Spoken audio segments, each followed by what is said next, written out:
है मेरे वतन के लोगों, ज़रा आँख में भर लो पानी। जो शहीद हुए हैं उनकी ज़रा याद करो कुर्बानी। तुम भूल न जाओ उनको, इसलिए सुनो ये कहानी। जो शहीद हुए हैं उनकी जरा याद करो कुर्बानी। जब घायल हुआ हिमालय, खतरे में पड़ी आज़ादी। जब तक थी सांस लड़े वो, फिर अपनी लाश बिछा दी। संगीन पे धर के माथा, सो गए हमारे बलिदानी। जो शहीद हुए हैं उनकी ज़रा याद करो कुर्बानी। सुर साम्राज्ञी लता मंगेशकर जी के इस करुण गीत के साथ मैं सुमन शर्मा अपनी इस वीडियो में आप सभी का स्वागत करती हूँ। तो आज हम पढ़ेंगे कुमार गंधर्व द्वारा रचित निबंध भारतीय गायिकाओं में बेजोड़ लता मंगेशकर, जो कि 11वीं कक्षा की वितान भाग 1 से लिया गया है। लता मंगेशकर जी का जन्म 28 सितंबर 1929 को इंदौर में हुआ। इन्हें सुर साम्राज्ञी या भारत कोकिला के नाम से भी जाना जाता है। तो आइए पढ़ते हैं इस पाठ का उद्देश्य। भारतीय गायिकाओं में बेजोड़ लता मंगेशकर पाठ के माध्यम से भारतीय गायिकाओं में लता के जोड़ को गायिका न होने के कारणों को प्रत्यक्ष या अप्रत्यक्ष रूप से स्पष्ट किया है। गायन कला से जुड़े बहुत महत्वपूर्ण तथ्यों का वर्णन किया है। लता मंगेशकर के गानपन ने संगीत को विशिष्ट लोगों की श्रेणी से निकालकर साधारण लोगों में लोकप्रिय बना दिया है। लेखक ने बहुत समय पहले बीमारी के समय में लता मंगेशकर का गीत रेडियो पर सुना और वह उसी समय से स्वयं को लता मंगेशकर के संगीत से जुड़ा हुआ अनुभव करने लगे। लता से पहले भी कई गायिकाएं आई हैं और बाद में भी, परंतु लता के समान लोकप्रियता के शिखर तक कोई नहीं पहुंच पाया। आधी से अधिक शताब्दी बीत चुकी है, लेकिन लता की लोकप्रियता कम नहीं हुई है। इसका कारण है लता के स्वरों की निर्मलता, कोमलता तथा मिठास। उनका स्वर लोगों को संगीत के साथ सीधा जोड़ता है। चित्रपट संगीत, चित्रपट मतलब फिल्मी म्यूजिक। चित्रपट संगीत के निर्देशकों, डायरेक्टर, संगीत के माध्यम से शास्त्रीय संगीत मतलब क्लासिकल म्यूजिक को लोगों से जोड़ दिया है। उनके गीतों के माध्यम से राजस्थानी, पहाड़ी, पंजाबी, बंगाली लोक गीतों का बहुत उपयोग हुआ। साथ में देश की संस्कृति से आम लोगों को परिचित करवाया। संगीत का क्षेत्र एक ऐसा चित्र है जिसमें सभी वर्ण के लोग एक समान आनंद की अनुभूति प्राप्त करते हैं। लेखक ने इस पाठ के माध्यम से यह स्पष्ट किया है कि लता मंगेशकर की गायकी ने संगीत को एक नई दिशा प्रदान की है। संगीत सभा समारोहों की परिधि से निकलकर लता मंगेशकर के कारण ही सामान्य जनमानस तक पहुंच सका है। जैसा कि मैं पहले बात कर चुकी हूँ, शास्त्रीय संगीत यानी कि क्लासिकल म्यूज़िक और चित्रपट संगीत मतलब फिल्मी म्यूज़िक। तो इन दोनों में अंतर क्या है? तो शास्त्रीय संगीत और चित्रपट संगीत की तुलना नहीं की जा सकती। दोनों प्रकार के संगीत का अंत आनंद की प्राप्ति है। अगर हम क्लासिकल म्यूज़िक सुनते हैं उसमें भी हमको आनंद मिलता है, और अगर हम फिल्मी म्यूज़िक सुनते हैं उसमें भी हमको आनंद मिलता है। बस वो तो हमारी रुचि पर डिपेंड करता है, रुचि पर निर्भर करता है कि हमें किस तरह का गाना अच्छा लगता है, किस तरह का म्यूज़िक पसंद है, कैसा म्यूज़िक सुनकर हमको रिलैक्स फील होता है। दोनों में समानता होते हुए भी अंतर है। शास्त्रीय संगीत में गंभीरता का स्थायी भाव है, जबकि चित्रपट संगीत का गुणधर्म लय और चपलता है।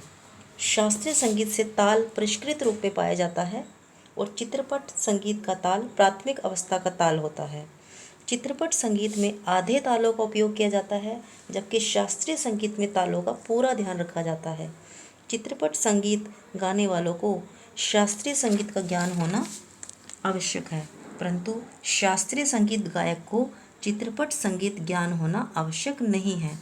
चित्रपट संगीत का एक गीत 3-3.5 मिनट में वही आनंद और कलात्मकता प्रदान करता है जो शास्त्रीय संगीत 3-3.5 घंटे की महफिल से प्राप्त होता है। यानी कि अगर हम क्लासिकल म्यूज़िक को 3-3.5 घंटे तक सुनते हैं और उसकी बजाय हम फिल्मी म्यूज़िक को 2 से 3 मिनट तक सुनते हैं तो दोनों में जो आनंद है वो बराबर है। दोनों प्रकार के संगीत का अपने अपने क्षेत्र में बहुत महत्व है। श्रोता उस संगीत को ज़्यादा पसंद करते हैं जिसमें उन्हें अधिक आनंद की प्राप्ति होती है। तो बच्चों देखिए, मैंने पहले बात की कि जो क्लासिकल म्यूज़िक है उसमें जो ताल वगैरह है उसका बहुत ध्यान रखा जाता है, वो ज़्यादा सर्वोपरि है। जो क्लासिकल म्यूज़िक वाला है उसको ज़रूरी नहीं कि फिल्मी म्यूज़िक आता हो, लेकिन फिल्मी म्यूज़िक जिसको आता है उसको क्लासिकल म्यूज़िक ज़रूर आना चाहिए। लेकिन उसके बावजूद भी चित्रपट संगीत ज़्यादा लोकप्रिय हो रहा है। तो आप कभी जब भी टीवी खोलकर बैठते हो तो क्या फिल्मी म्यूज़िक सुनते हो या क्लासिकल म्यूज़िक? बहुत कम स्टूडेंट्स होंगे जो क्लासिकल म्यूज़िक को मतलब खोल कर बैठेंगे, उसको सुनेंगे बार बार से। क्लासिकल म्यूज़िक को वही बच्चे सुनना पसंद करेंगे, वही लोग सुनना पसंद करेंगे जिनको उसकी समझ है। लेकिन जो फिल्मी म्यूज़िक है वो आम जनता को भी समझ में आता है, छोटे से बच्चे को भी समझ में आता है म्यूज़िक। अभी आप कोई भी ट्यूनिंग लगा दीजिए, कोई भी सॉन्ग लगा दीजिए, छोटा सा बच्चे के भी पैर थिरकने लगेंगे, ऐसा है। लेकिन क्लासिकल म्यूज़िक से बहुत जल्दी बोर हो जाएगा बच्चा। ठीक है।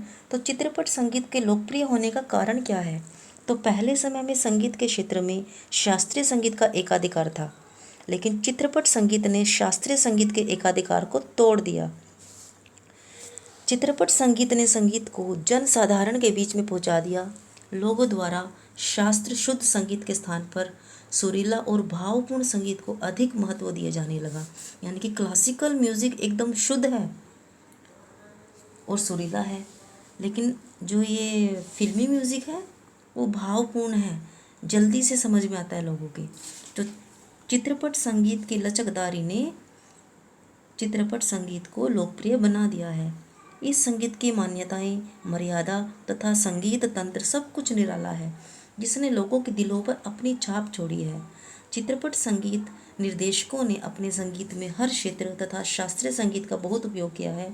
जहाँ चित्रपट संगीत में शास्त्रीय रागदारी सुनी जा सकती है, वहीं राजस्थानी, पंजाबी, बंगाली, पहाड़ी लोकगीतों के सुरीले बोल सुने जा सकते हैं। चित्रपट संगीत में देश की विभिन्नता एकता के रूप में समाहित है। इस संगीत के माध्यम से लोग अपनी संस्कृति से परिचित हो रहे हैं। चित्रपट संगीत के जनसाधारण में अधिक लोकप्रिय होने का श्रेय लता मंगेशकर को भी जाता है। लता मंगेशकर के स्वरों की निर्मलता, कोमलता और सुरीलेपन ने लोगों को अपने साथ गुनगुनाने के लिए मजबूर कर दिया है। लता के कारण ही भारत का चित्रपट संगीत भारत में ही नहीं विदेशों में भी लोकप्रिय हो चुका है। सुर साम्राज्ञी लता मंगेशकर जी ने बहुत ही छोटी उम्र में गीत गाने शुरू किए। बहुत समय पहले लेखक कुमार गंधर्व ने बीमारी के दिनों में रेडियो पर एक बार इनका गाना सुना था। उस गाने के अद्वितीय स्वर, अद्वितीय मतलब जिसके जैसा कोई दूसरा ना हो, अद्वितीय स्वर से लेखक हैरान रह गया था। जब उसे पता चला कि यह गाना सुप्रसिद्ध गायक दीनानाथ मंगेशकर की बेटी लता मंगेशकर ने गाया था। जी हाँ, इनके पिताजी भी एक सुप्रसिद्ध महान सिंगर थे, गायक थे, जिनका नाम है स्वर्गीय दीनानाथ मंगेशकर। जब उनको ये पता चला कि ये उनकी बेटी लता मंगेशकर ने गाया है तो मन ही मन में एक संगति प्राप्त करने का अनुभव हुआ। उस समय से लेखक लगातार लता मंगेशकर के गाने सुनते आ रहे हैं। लता से पहले नूरजहां, वो भी एक सिंगर थी। नूरजहां अपने संगीत के लिए बहुत प्रसिद्ध थी, लेकिन लता तो उनसे भी बहुत आगे निकल गई। संगीत के क्षेत्र में ऐसे चमत्कार होते रहते हैं, जैसे प्रसिद्ध सितार वादक विलायत खां अपने सितारवाद पिता से बहुत आगे निकल गए। संगीत में लता के जोड़ की कोई भी गायिका नहीं है। उनके संगीत के कारण ही लोगों का शास्त्रीय संगीत के प्रति अपना दृष्टिकोण बदला है। लता के संगीत के जादू के कारण ही छोटे से छोटा बच्चा भी गीतों के स्वर को गुनगुनाने लग गया है। सामान्य मनुष्य की भी संगीत के प्रति रुचि बढ़ने का कारण है लता का गानपन। तो देखिए बच्चों, कोई भी माता पिता को बहुत खुशी होगी जब उनका बच्चा उनसे ज़्यादा आगे बढ़ जाए। तो ऐसे ही दीनानाथ मंगेशकर की बेटी लता मंगेशकर ने जब गाना गाया तो दीनानाथ मंगेशकर जी के लिए बहुत ही गौरव की बात थी। ऐसे ही इसमें उदाहरण दिया गया है, प्रसिद्ध सितार वादक विलायत खां जो है वो अपने पिता से सितार बजाने में बहुत आगे निकल गए। तो माता पिता के लिए एक बहुत खुशी का पल होता है जब उनका बच्चा सफल हो जाए। देखिए, मैं यहाँ पर दिखाना चाहूँगी स्वर्गीय दीनानाथ मंगेशकर जी का चित्र। साथ में यहाँ पर हैं उनकी बेटी आशा भोसले जो कि लता मंगेशकर जी की बहन है। ये वे उन्हें श्रद्धांजलि दे रही हैं। लता मंगेशकर जी के गानों में बहुत सारे रस विद्यमान होते हैं, लेकिन मुख्यतः है वीर रस, श्रृंगार रस और करुण रस। वीर रस का अगर मैं बात करूं तो मुझे गीत याद आ रहा है इनका, ए मेरे वतन के लोगों जरा आँख भी भर लो पानी, जो करुण रस के साथ साथ वीर रस से भी ओतप्रोत है। अगर मैं श्रृंगार रस की बात करूं तो जो मूवी है हम आपके कौन, सारे गाने उन्होंने गाए हैं, दीदी तेरा देवर दीवाना, ये मौसम का जादू है मितवा। उसके अलावा और गाने हैं जैसे कि दिल तो पागल है दिल दीवाना है। अगर आप करुण रस की बात करें तो ओ बाबुल प्यारे, और अभी तक मुझे यही ध्यान आ रहे हैं इनके गाने।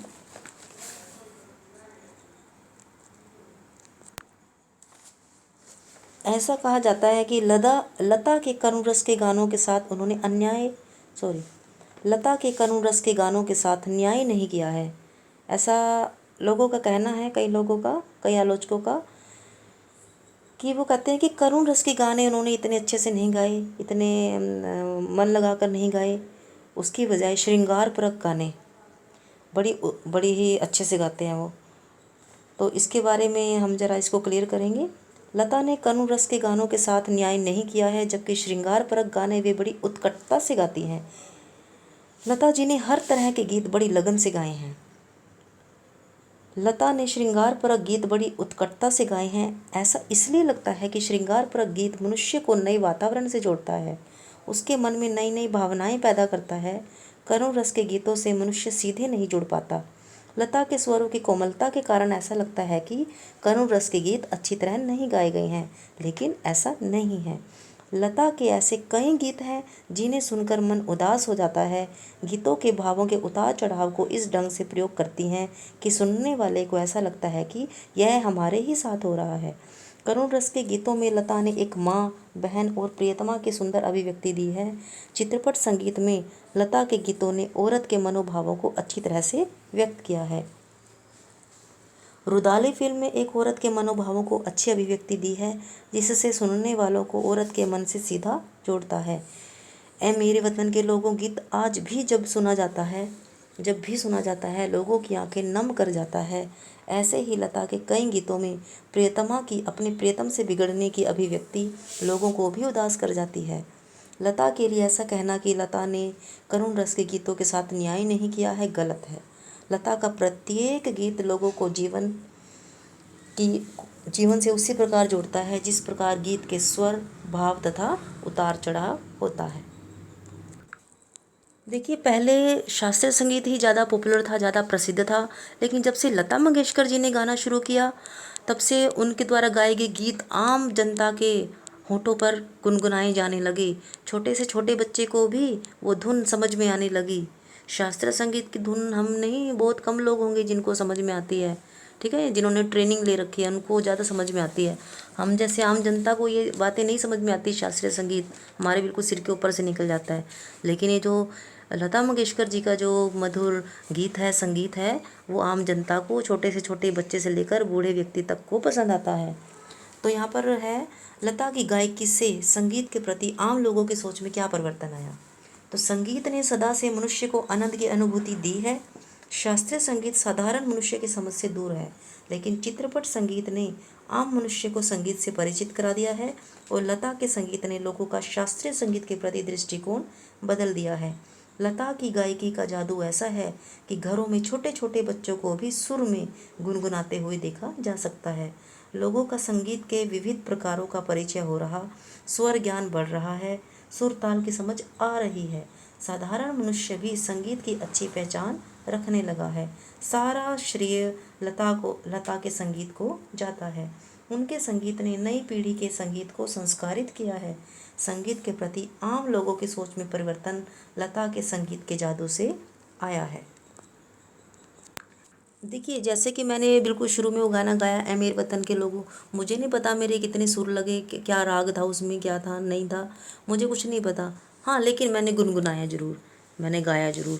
तो वही चीज़ है, आम जनता के भी होठों पर वो गीत गुनगुनाने लगे हैं। ठीक है, चाहे राग का, सुर का, सारे गामा पा बिल्कुल नहीं आता मुझे, लेकिन कम से कम मेरे होठों पर आए तो सही। तो वही चीज़ है। और शास्त्रीय संगीत तो थोड़ा समझ से परे है।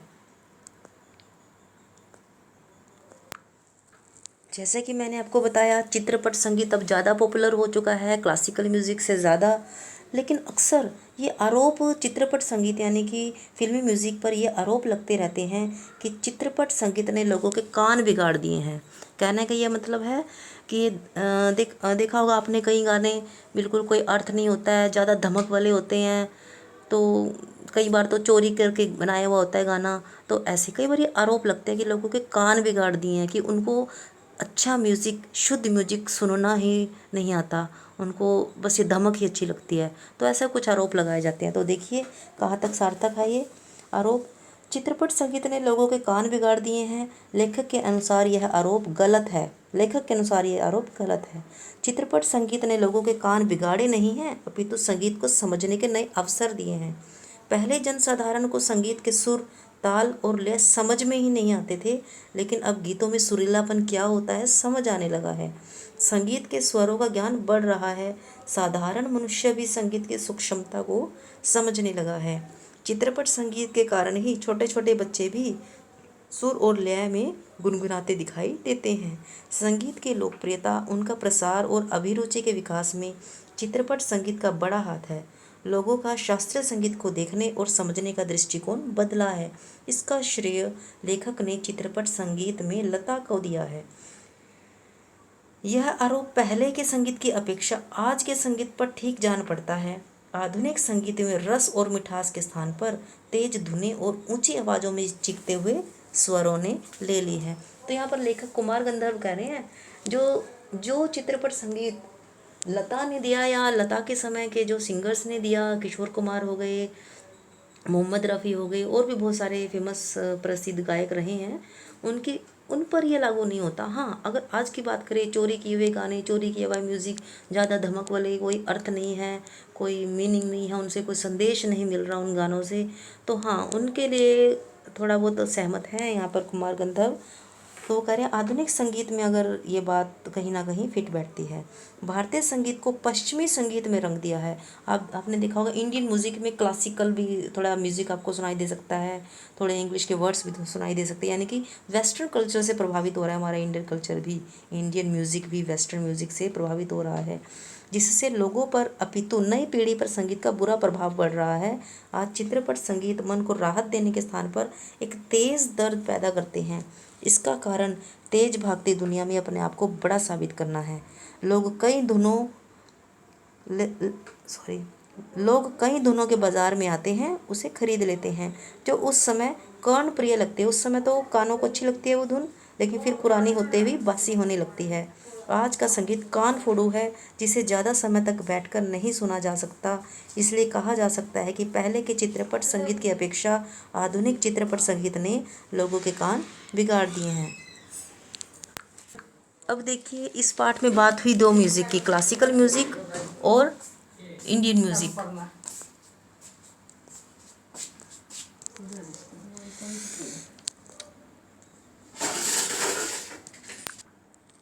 क्लासिकल म्यूज़िक और इंडियन म्यूज़िक,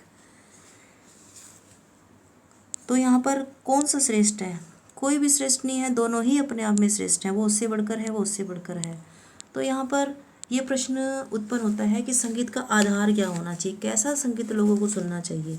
तो कुमार गंधर्व के अनुसार शास्त्रीय एवं चित्रपट दोनों तरह के संगीतों के महत्व का आधार संगीत के अंत में श्रोता को आनंद देने की सामर्थ्य में होनी चाहिए।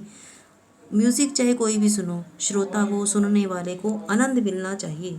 शास्त्रीय और चित्रपट संगीत में रंजकता अर्थात मन मोहने वाली लय और ताल ना हो तो संगीत नीरस प्रतीत होगा। गाने में गानपन शास्त्रीय गायन के पक्के ताल सुर के निर्दोष ज्ञान के कारण नहीं होता, उसके लिए श्रोता के पसंद की समझ होनी आवश्यक है। संगीत की सारी मिठास और ताकत उसकी रंजकता पर निर्भर है। सुनने वाले के समक्ष रंजकता का मर्म कैसे प्रस्तुत किया जाए, किस रीति से उसकी बैठक बिठाई जाए, श्रोताओं से कैसे सुसंवाद साधा जाए, यह सभी तथ्य संगीत के महत्व का आधार है। इन तथ्यों के बिना श्रोता और गायक दोनों को ही, चाहे शास्त्रीय संगीत हो या चित्रपट संगीत, आनंद की अनुभूति नहीं हो सकती, क्योंकि संगीत का महत्व तो लोगों को आनंद प्रदान करने में है। इसका ये अर्थ हुआ कि अगर कोई सोचे मैं शास्त्रीय संगीत सुनने बैठ जाऊं और हम सोचे अरे वाह इसको तो शास्त्रीय संगीत सुनना है, इसको तो बड़ी समझ है, तो शास्त्रीय संगीत के सुर ताल बहुत ऊंचे ऊंचे, उससे कोई मतलब नहीं। मतलब इससे है, श्रेष्ठता उसमें है कि सुनने वाले को समझ में आना चाहिए, वो सुनने वाले को उसमें रस आना चाहिए, उसमें आनंद आना चाहिए। यानी कि आप कोई भी म्यूज़िक सुनो, आपको आनंद मिलना चाहिए, उसी में उस म्यूज़िक की श्रेष्ठता है। तो लता की गायकी की विशेषताएं कौन कौन सी है? सुरीलापन, वो बहुत ही सुरीला गाती हैं, बिल्कुल उनको सुरों की पहचान है। निर्मलता है, पवित्रता है, कोमलता है,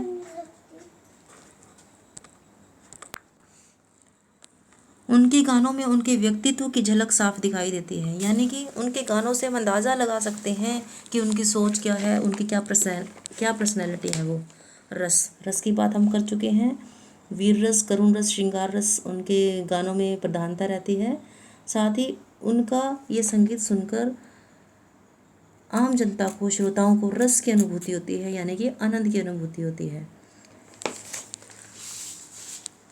अंतर मन को छू लेने वाला, एक तो जो लता मंगेशकर जी हैं वो बिल्कुल दिल से गाती हैं, दिल की गहराइयों से गाती हैं, और साथ ही श्रोताओं के हृदय तक पहुंचकर उनके अंतर मन को छू लेती हैं। भारत कोकिला के नाम से सुविख्यात लता मंगेशकर जी की कुछ पिक्चर्स मैं आपके साथ शेयर करना चाहूँगी। देखिए, बहुत ही मधुर मुस्कान के साथ मुस्कुराती हुई हमारी लता दीदी अपने परिवार के साथ। कुछ उनकी पुरानी यादें, पुरानी तस्वीरें मैं आपके साथ ज़रूर से शेयर करना चाहूँगी। ये देखिए, नन्ही सी लता जी बिल्कुल बीच में, ये क्लासिकल म्यूज़िक बजाते हुए। फिर ये इनकी किशोरावस्था की, ये देखिए कितनी मधुर मुस्कान।